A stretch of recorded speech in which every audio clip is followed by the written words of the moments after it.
Hello students, आज हम एक +1 केमिस्ट्री का topic exceptions in atomic radius वो देखेंगे।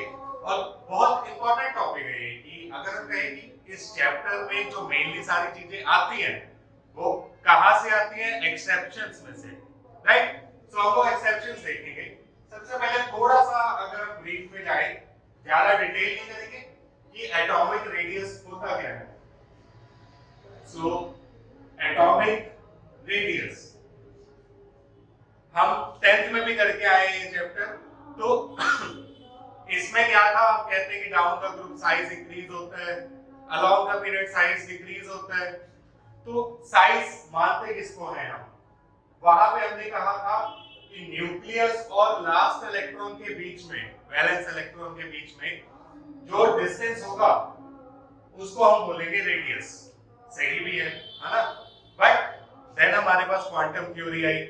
क्वांटम थ्योरी ने क्या कहा कि जो हम इलेक्ट्रॉन की पोजीशन, मोमेंटम साइमल्टेनियसली नहीं बता सकते, तो ये डिस्टेंस हम नहीं बता पाएंगे, है ना, कि हम रेडियस इसमें नहीं निकाल सकते। इसके लिए हमने क्या किया, हमने अलग अलग मेथड्स लगाए, जिसमें एक मेथड हमने यूज किया कि हम क्यों ना एज सच एटम्स या उनके किसी कॉम्बिनेशन को यूज करें। उस वे में हमारे पास मैं बताऊंगा कि कब कौन सा रेडियस यूज हुआ, ठीक है, कि हमने कोवेलेंट रेडियस निकाला, देन हमने वैन डेर वाल रेडियस निकाला,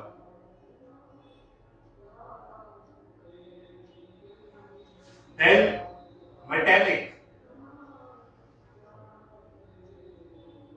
एंड आयनिक, ठीक है। तो हमें कैसे कैसे किस किस तरह के रेडियस की जरूरत पड़ी और क्यों ये चार टाइप बने, वो हल्का सा अगर मैं बताऊं। सो मोस्टली हमारे जो चीजें हैं वो कोवेलेंट बॉन्ड बनाती है, राइट। तो उसका रेडियस हमने कैसे निकाला? सपोज मेरे पास है हाइड्रोजन, ऐसा सा हाइड्रोजन बनता है। यहाँ पे क्या है, दो एटम्स है और दो एटम्स ने एक एक इलेक्ट्रॉन क्या किया हुआ है, आपस में शेयर।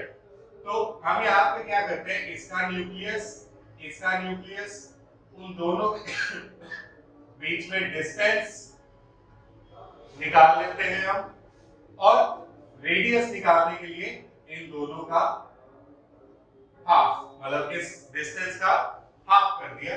तो ये जो रेडियस आएगा ये हमारा हो जाएगा कोवेलेंट रेडियस, जो कोवेलेंट कंपाउंड्स में बन रहे हैं, है ना।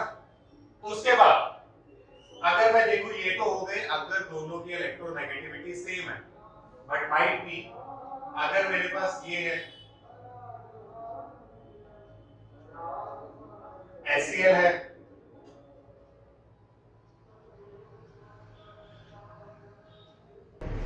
सात इलेक्ट्रॉन इसके और एक इलेक्ट्रॉन इसका आपस में शेयर कर रहे हैं, जिसमें क्लोरीन जो है वो ज्यादा इलेक्ट्रोनेगेटिव है, मतलब जो हमारा बॉन्ड है वो ज्यादा क्लोरीन की तरफ शिफ्टेड है। उस केस में अगर मैं सपोज इसको R1 और इसको R2 लेता, तो R1 is R2 is R in this case, but इस केस में हमारे पास R1 और R2 सेम नहीं होंगे, तो हम क्या करेंगे, R1 plus R2 upon 2, ये हमारा टोटल रेडियस निकलेगा, ठीक है। तो ऐसे हम क्या करते हैं, कोवेलेंट रेडियसेस निकालते हैं कोवेलेंट कंपाउंड में, ठीक। ये हमारा बना रहेगा, हम कंपेयर करने के लिए इसको यूज करेंगे। सेकंड, वैन डेर वाल। तो ये नोट डाउन कर लो, वैन डेर वाल कौन सी फोर्सेस होती हैं, हम छोटे होते से करते आ रहे हैं। Solid has more force of attraction between them. Gases has least force of attraction between them. तो force of attraction है कौन सी? तो वो होती है वैन डेर वाल फोर्सेस, ठीक है। तो it is just a force of attraction, ठीक है। यहां पे तो बॉन्ड बना, H और H में बॉन्ड है।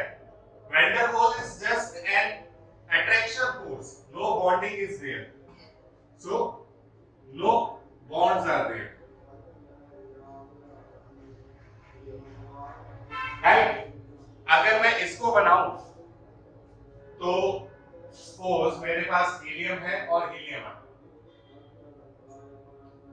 अब हीलियम का रेडियस मैं कैसे निकाल सकता हूं? हीलियम तो ना तो कोवलेंट बॉन्ड में आता है, ना वो मेटालिक है, ना वो आयनिक है। तो हर नोबल गैस का रेडियस निकालने के लिए हम जो मेथड, जो रेडियस यूज करेंगे वो होगा हमारा वैन डेर वाल्स रेडियस। ऐसा क्यों? क्योंकि it is force of attraction between them. हम ये दोनों के बीच में, दोनों नोबल गैसेस के बीच में, ये मेरे पास क्या है, हीलियम की गैस पड़ी है, वहां पे बहुत सारे हीलियम के एटम हैं। मैं दो आइसोलेटेड एटम्स के बीच का डिस्टेंस निकालूंगा। Let that be distance HE, ठीक है? तो जो रेडियस होगा वो हमारा आ जाएगा HE by 2, ठीक है? So distance between helium and helium divided by 2। अब इन दोनों में से अगर मैं कंपेयर करूं कौन सा रेडियस बड़ा है, यू में से ये तो ओवरलैप कर रहे हैं बट ये तो बॉन्ड ही नहीं बनाते, ये दूर है। तो वी कैन राइट दैट जो आयनिक रेडियस है, सॉरी जो वैन डेर वाल्स रेडियस है, that is greater than covalent, ठीक है? और इस टाइप का रेडियस हम यूज कब करेंगे? जो वैन डेर वाल्स है जनरली नोबल गैस का रेडियस निकालने के लिए। ओके, देन अब अगर मैं कंपेयर करूं मेटालिक रेडियस, तो मेटालिक रेडियस कैसे निकाल सकते हैं हम? मेटल क्या होता है? Metal is a substance in which electrons are free to move. That means अगर ये एटम्स पड़े,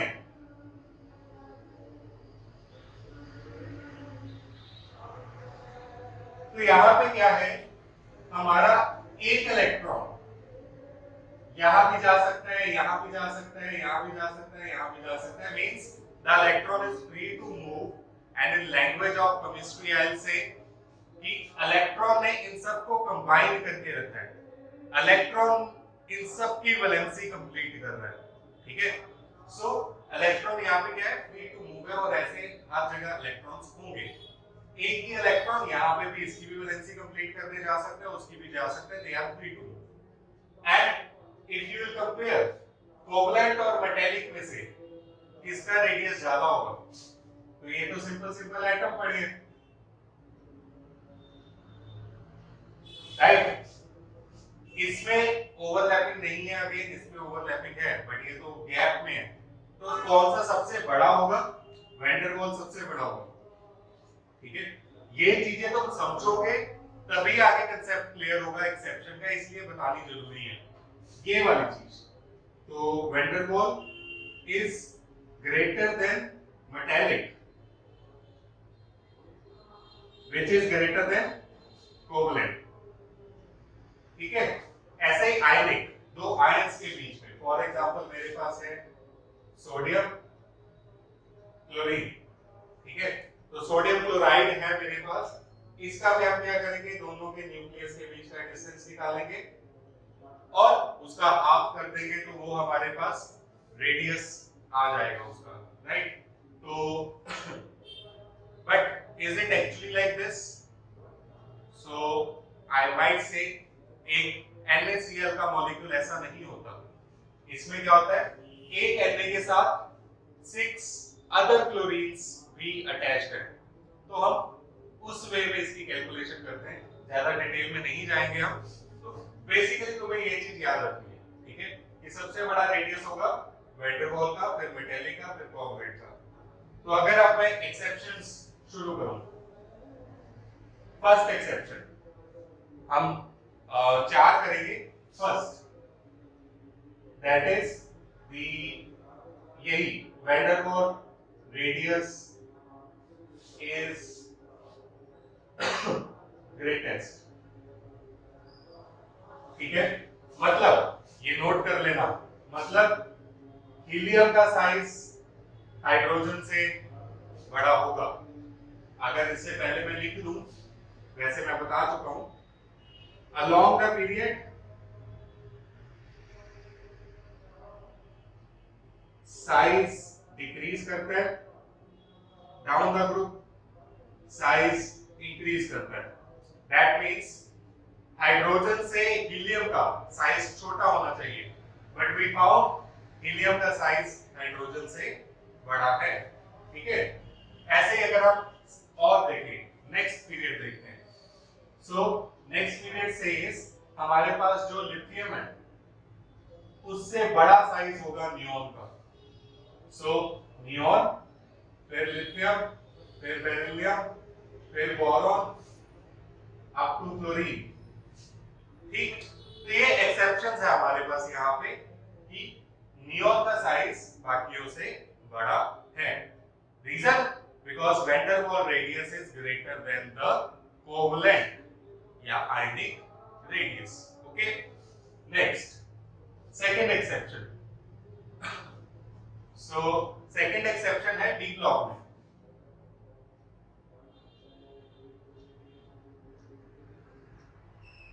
और दोनों एक्सेप्शन है इसमें, डाउन द ग्रुप भी अलोंग द पीरियड भी। तो पहले हम पीरियड वाली करते हैं। अब पीरियड में अगर मैं देखूं कि फर्स्ट ही डी ब्लॉक का पीरियड ले लूं तो scandium, titanium, vanadium, chromium, manganese, iron, निकल, कोबाल्ट, कॉपर, जिंक। ठीक है, तो ये मेरे पास सारे पड़े हैं।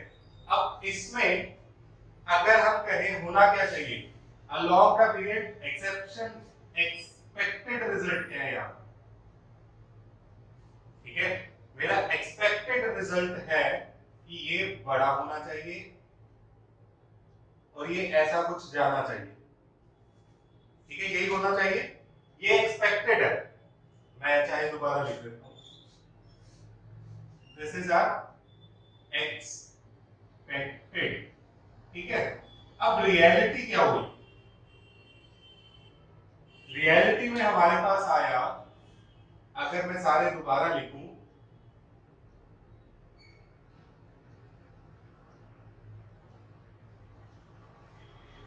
तो यहां क्या हुआ? पहले तो साइज डिक्रीज ही हुआ नॉर्मली, उसके बाद साइज कांस्टेंट हो गया,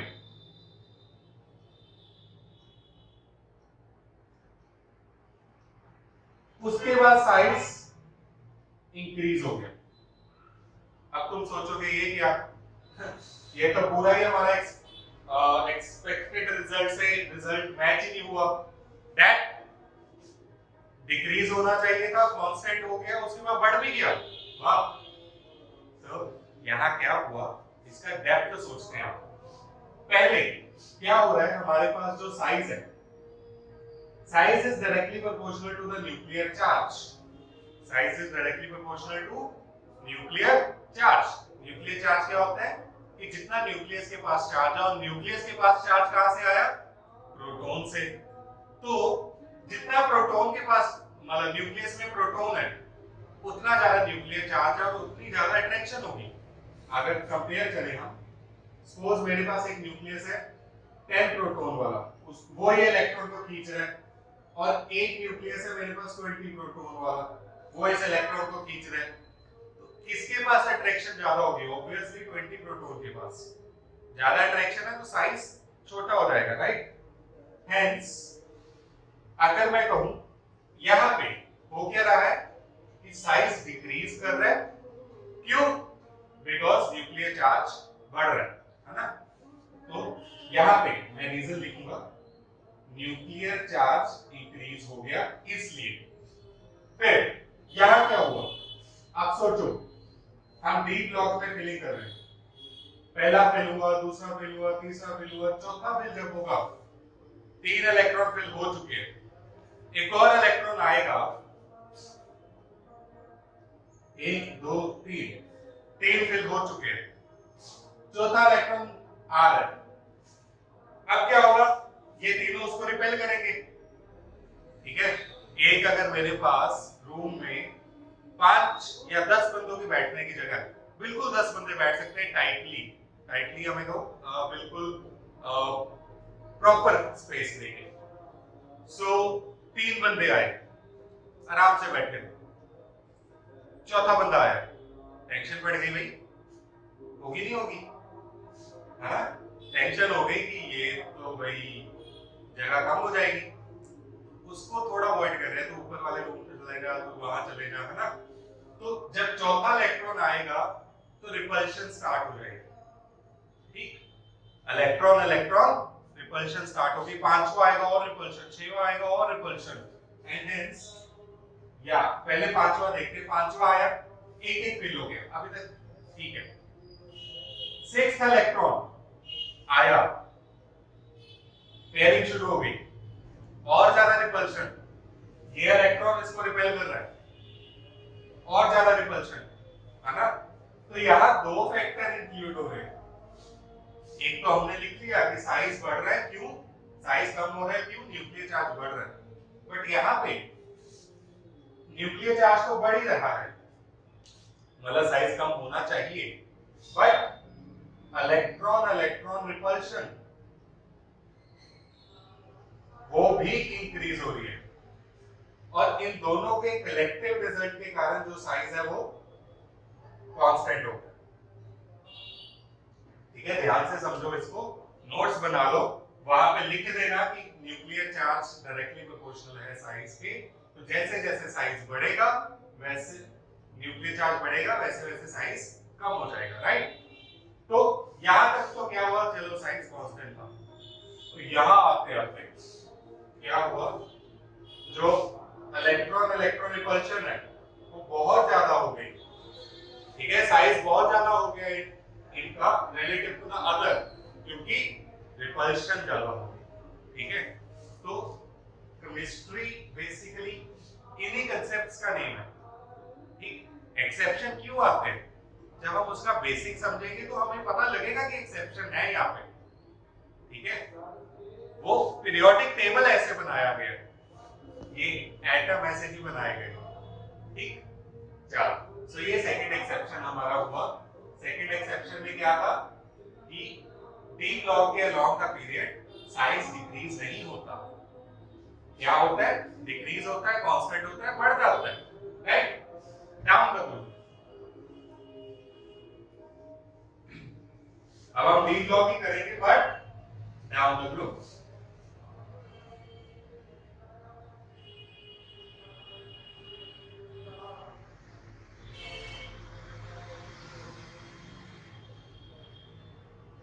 तो इसमें देखते हैं डाउन द ग्रुप में हमारे पास क्या हो रहा है।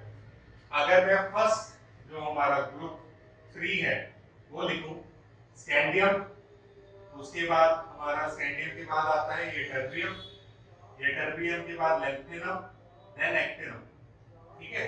और as we move down the group, हमें पता है, हम पिछली क्लास में भी करके आए तो मैंने ज्यादा जोर नहीं दिया, बट चलो अगर एक एग्जांपल दिखा दूं, हाइड्रोजन, लिथियम, सोडियम, पोटेशियम, ठीक है, कॉन्फ़िगरेशन 1 2 1 2 8 1 2 8 8 1, मतलब शेल्स बढ़ रहे हैं, तो शेल्स के बढ़ने से जो साइज है वो क्या होगा, वो भी इंक्रीज होगा, राइट। अब एक्सपेक्टेड रिजल्ट इनमें क्या होगा और वो क्या रहा है वो हम देखेंगे। सेकंड और थर्ड लाइन भी हम लिख लेते हैं, this is titanium, then zirconium, right, उसके बाद हैफ्नियम, देन ऐसे ही वनेडियम, और हमारा वनेडियम के बाद आएगा न्यूबिडियम, देन D8D, ठीक। सो expected is down the group size increase करना चाहिए, ठीक है, and this is very true, but for first case size increase कर रहा है, मतलब मैं लिख ही देता हूं, स्कैंडियम छोटा है, ये टर्बियम उससे बड़ा है, जो लैंथेनम है वो उससे बड़ा है, और ये सबसे बड़ा। ठीक है भाई, अगला वाला केस मैं सारे लिख लूं पहले। हैफ्नियम, रदरफोर्डियम। सो यहां ये ठीक है, जर्कोनियम बड़ा है टाइटेनियम से, यहां कांस्टेंट हो गया। जर्कोनियम से हैफ्नियम जो है वो साइज कांस्टेंट हो गया। अब ऐसा क्यों? ऐसा इसलिए हुआ बिकॉज इसमें आ गया एफ ब्लॉक एलिमेंट्स। ठीक, if I will show you just a second. Look, हमारे पास यहाँ है पीरियोडिक टेबल, तो यू विल सी कि बेरियम के बाद ये जो ग्रीन में लिखा है 57 to 71 वो हमारा एफ ब्लॉक है। तो तुम देखो यहाँ पे टाइटेनियम, जर्कोनियम, हैफ्नियम और रदरफोर्डियम, इसके बीच में, हैफ्नियम के बीच में हमारे पास एफ ब्लॉक आ गया है ना। तो एफ ब्लॉक के कारण इसका साइज जो है वो डिक्रीज भी होना चाहिए, राइट, डिक्रीज होना चाहिए। जस्ट अ सेकंड, मैं सेटिंग करूं इसकी। या विजिबल,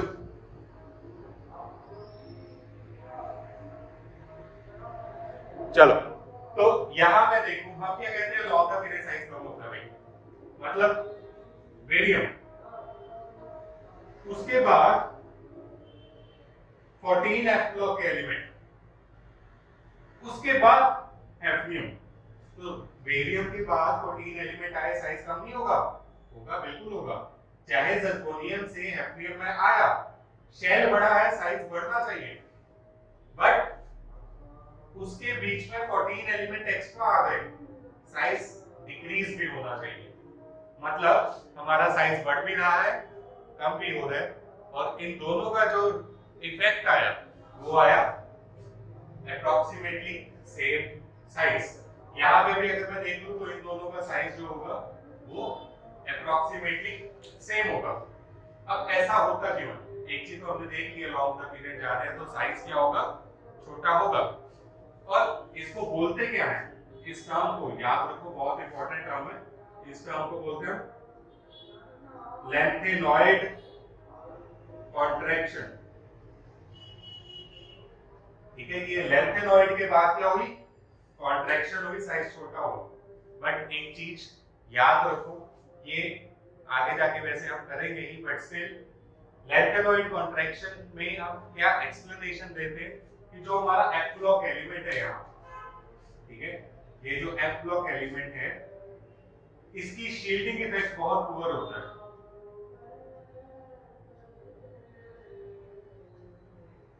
तो ये शील्ड नहीं कर पाता अच्छे से, और अगर शील्ड नहीं कर पाता साइज इतना भी कम नहीं होता। अगर तुम देखो 14 एलिमेंट आया है बीच में, तो 14 एलिमेंट के कारण साइज बहुत ज्यादा छोटा होना चाहिए था, बट इतना भी छोटा नहीं होता। तो इसकी क्या है? पुअर शील्डिंग इफेक्ट है। शील्डिंग इफेक्ट थोड़ा सा अगर मैं समझाऊं, सपोज ये न्यूक्लियस है, ये एक शेल में इलेक्ट्रॉन पड़ा है, ये दूसरे शेल का इलेक्ट्रॉन है, तो यहाँ पे ये वाला इलेक्ट्रॉन न्यूक्लियस की तरफ अट्रैक्टेड है ना, और ये वाला इलेक्ट्रॉन उसको रिपेल कर रहा है। और अट्रैक्शन रिपल्शन तो फोर्स है भाई, वेक्टर क्वांटिटी है। अगर ऑपोजिट डायरेक्शन में होगी तो कम हो जाएगी, माइनस होगी। हेंस टोटल इफेक्ट इसकी अट्रैक्शन का कम हो गया। जो न्यूक्लियस की अट्रैक्शन का टोटल इफेक्ट है वो कम हो गया, तो उसने शील्ड कर लिया न्यूक्लियस की अट्रैक्शन को, और इसको हम शील्डिंग इफेक्ट बोलते हैं। एक लाइन याद रखना कि F block has poor, it has poor shielding effect. ठीक है, तो अगर तुम ये लिख दोगे इसमें कि due to the presence of F block and which is due to lengthenoid contraction and poor shielding effect of F block, तुम्हारा आंसर ठीक हो जाएगा। ठीक है, कि यहाँ पे साइज क्यों हुआ सेम, राइट। चलो नेक्स्ट देखते हैं, लास्ट हमारा, हम ये 3 3 एक्सेप्शन कर चुके हैं। फोर्थ,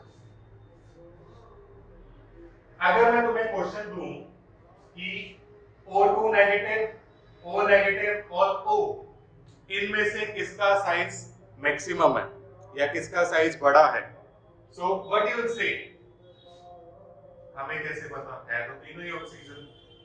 इसमें सोचो कि ऑक्सीजन ये रहा, मैं बना देता हूं। पहले शेल में 2, फिर 1 2 3 4 5 6, है ना? अगर मैं कहूं ले भाई एक इलेक्ट्रॉन और ले ले, फिर 6 इलेक्ट्रॉन उस इलेक्ट्रॉन को क्या करेंगे? वेरी गुड, रिपेल, है ना? रिपेल करेंगे तो इलेक्ट्रॉन इलेक्ट्रॉन रिपल्शन बढ़ेगी। न्यूक्लियर चार्ज तो नहीं है, तो इलेक्ट्रॉन इलेक्ट्रॉन रिपल्शन बढ़ जाएगी, जिसके कारण साइज बढ़ जाएगा। ठीक है, सो O नेगेटिव का साइज बड़ा होगा O से। एक और इलेक्ट्रॉन दे दूं और रिपल्शन आ जाएगी, तो O2 नेगेटिव का साइज जो होगा वो O नेगेटिव से बड़ा और O से बड़ा। मतलब conclusion, more negative charge, more is the size. ठीक है, तो दैट मीन्स अगर मैं कहूं एनायन आर, 2 पॉइंट्स लिख लेते हैं, बिगर देन एटम। ठीक है, तो ये हो गया हमारा एनायन की एक्सेप्शन कि एनायंस बड़े होते हैं। अब कैटायन, सो हमारा फिर cation, that means positive charge वाले। तो अगर मैं कंपेयर करूं Fe2 पॉजिटिव, Fe3 पॉजिटिव, ये तुम सब 10th में पढ़ के आए हो, फेरस और फेरिक, है ना? Ferrous sulphate, ferric oxide, right? तो इनमें से किसका साइज बड़ा होगा? ऑपोजिट कर लो। कैसे और क्यों? जब तुम एक इलेक्ट्रॉन निकालोगे, सपोज एक न्यूक्लियस में है 5 प्रोटॉन, इलेक्ट्रॉन लास्ट शेल में थे मे बी 3, पहले शेल में 2 हो जाएंगे फिर 3, है ना? तो इस इलेक्ट्रॉन को 5 इलेक्ट्रॉन खींच रहे हैं, है ना? अब अगर इलेक्ट्रॉन कम हो जाएंगे तो उन 4 इलेक्ट्रॉन को 5 प्रोटॉन खींचेंगे, और इलेक्ट्रॉन कम कर दूं तो 3 इलेक्ट्रॉन को 5 इलेक्ट्रॉन अट्रैक्ट करेंगे, तो अट्रैक्शन बढ़ जाएगी। ठीक है, पावर बढ़ जाएगी। अगर मेरे पास क्या है, माइट बी एक चपाती है, उसको मैंने 4 बंदों को देना है, तो मेरे पास 25% आएगा। बट अगर मैंने उसको 5 बंदों को देना है तो मेरे पास 20% रह गया, है ना? बट अगर मैंने उसको 2 ही बंदों को देना है तो मेरे पास 50% आएगा।